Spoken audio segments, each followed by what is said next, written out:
अस्सलाम वालेकुम friends, welcome back to my channel Laiba health tips. Friends, आज मैं आप लोगों के साथ दही से रंगोरा करने के लिए डॉक्टर ईसा का ख़ास टोटका शेयर करने जा रही हूँ। फ्रेंड्स, दही चेहरे के दाग धब्बे और रंगत निकालने के लिए बहुत मुफीद है। आज मैं आपको दही से बहुत ही आसान और नहायत ज़बरदस्त मास्क के बारे में बताऊंगी, जिसके इस्तेमाल से आप चंद मिनटों में वाज़ेह फ़र्क महसूस कर सकेंगे। तो चलिए शुरू करते हैं, पर इसके पहले प्लीज़ मेरे चैनल को सब्सक्राइब कर लीजिए और बेल आइकन को दबाइए एवरी लेटेस्ट ब्यूटी अपडेट को सबसे पहले पाने के लिए।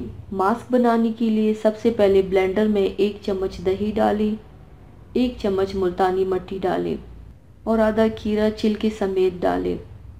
अब इन सबको अच्छी तरह से ब्लेंड कर लें।